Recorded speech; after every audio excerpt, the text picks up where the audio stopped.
were able to bite and string together some successes to just get to this moment, but it's really Gangi who brought them there. Yeah, Gangi brought this team into this overtime, and now we have played half of an extra game of Rocket League here.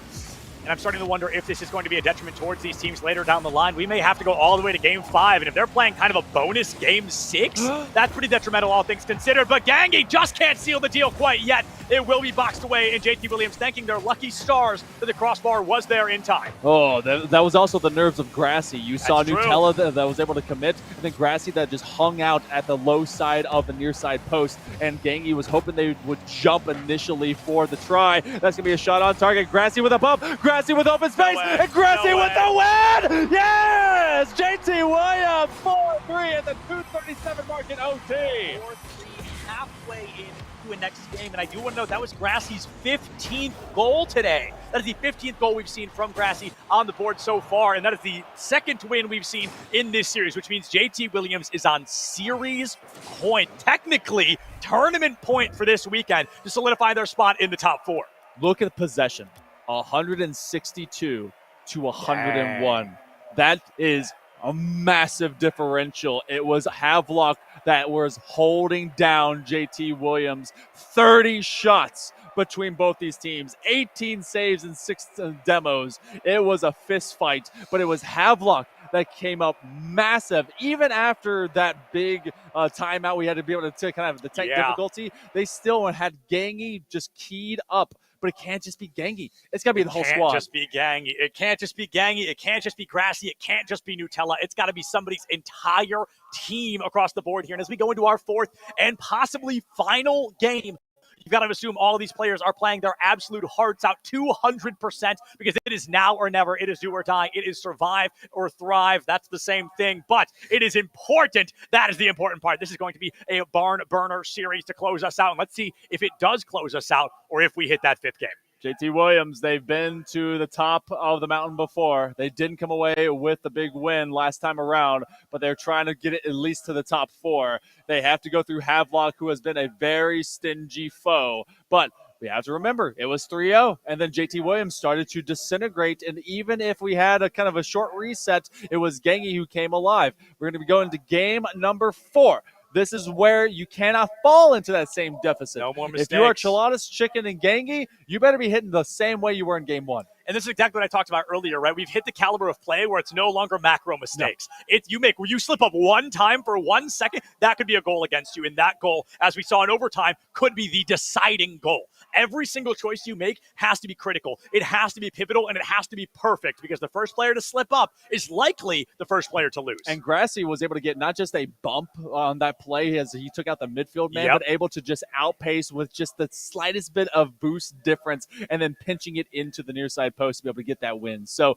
you got to see some of that same level of just gutsiness because that's at the end of the day, all these gamers, they can do all the cool they can be able to get the musties, they can be able to get the flip resets, but it's just a want to win. And so we do have a crash that we're waiting on our players to be able to get back into the lobby. So in case you're wondering, why aren't these old guys just starting this up? Well, whoa, hey, hold on. Old guy and his co-caster. Yeah, me and you. Yeah, thank you. Hold the phone. I'm not that old. Hold on. You're old enough. Oh, I'm old enough. I'm old enough. We're dead tomorrow. I'm basically an esports elder, so I'm old enough. If you're older than what, 17? Yeah, I think 19 is that's like the young age of esports. If you hit 20 or older, you go to the nursing home. Especially Rocket League. Everyone's like, oh, they're 21. Get the walker. Yeah, get the walker out because I'm terrible at Rocket League. I'll tell you that right now. This is the one game we're covering this weekend that I will openly say I'm bad at. It's it's been a while. It's one of those. The other 3 though. I mean, I played Overwatch competitively. I played Smash Ultimate competitively, and I don't think I'm that bad at Valorant. What rank did you hit for Overwatch this season? Overwatch, I'm GM. Nice. I'm Grandmaster in Overwatch, baby. That's my game. That's my biz right there. In case you don't know, Overwatch and Valorant are getting covered tomorrow. So if you want to see, I know Valorant, and he knows Overwatch, and together we know shooters. It's perfect. There you go. It's perfect. It's going to be a banger. It's going to be such a fun day. We've got today, which has been, albeit a long day, a very fun one, and tomorrow is going to be a very fun one as well. It's the FPS day that we are definitely looking forward to. Yes, and we're trying to finish off basically our sports day, if you will. Yeah, kind of, right away, right? car soccer that's going on. And of course, we're getting our players recovered into the lobby. So if you're wondering why we're vamping, it's because we're waiting on them. So our producer has been so nice today. And also a little bit of love over to not just the producer, but the admins and all the techs and TOs that were able to help out for today. And all the people that have been sitting with us, be able to guard our spaces and our faces. So it's been pretty cool. I love this stadium. This is my second time here. And this has been a really just a cool competition to come to. This is my first time here, and this is my second time in a football stadium ever. Oh, yeah. So it's been a very cool day for me. It's been a very neat experience. I have not been in football stadiums very often, but this is a cool experience. I'm very glad to be here. Yeah,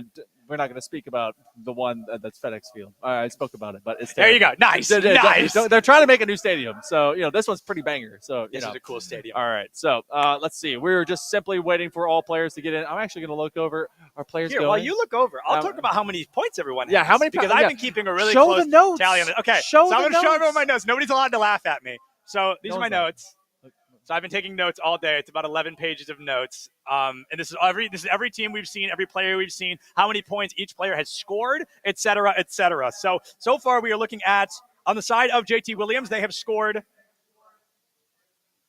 38 points. They've scored 38 points in total. On the side of Havelock, they've scored 6, but we've only seen them for one series. That's true. So that's kind of a big difference. And I think 38 is actually more than Cab Tech scored. Okay. So I thought Cab Tech was our highest scoring team. Cab Tech actually scored 35.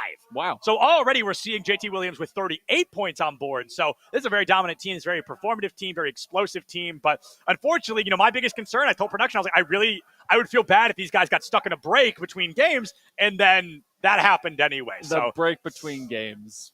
It's lethal. Now, which is your favorite drawing? There are no, drawings. I'm not here. showing my drawings. No. I'm not showing. I'm not showing my doodles. Those are for me. Those are sacred. Are for me. Those are sacred. You. Those are my doodles. All right. Listen, sometimes I doodle while we're waiting for the games to start. I'm a big enough man to admit that. I'm surprised you're not doodling right now. I would if we weren't on We could camera. play Pictionary or something. We just play Pictionary. That would have been fun. That would have been a good time. Oh my gosh. We are getting at least some word here soon about what is going to be going on to be able to get this lobby back in order. We will be going to game number 4. JT Williams is going to be in that position of advantage. So they did get game point. Havelock. All right. So we spun everything else.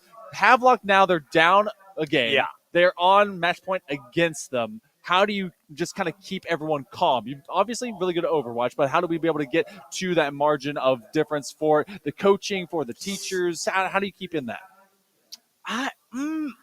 That's tough. That's tough because I feel like the margin between these two teams right now is incredibly slim. Mm-hmm. I feel like there's not a lot of differential between these teams. They're both performing well. They're both big names, I think, at this point. We both recognize them. I actually don't know what the coaching staff looks like, but I feel like these teams, they definitely have the support they need. We've heard how verbal the crowd has been all day. They've got the love. They've got the support. But when it comes down to it, I'm just stuck on micros and macros. That's like the only hair I can really split right now. That's the thing I've noticed is I think in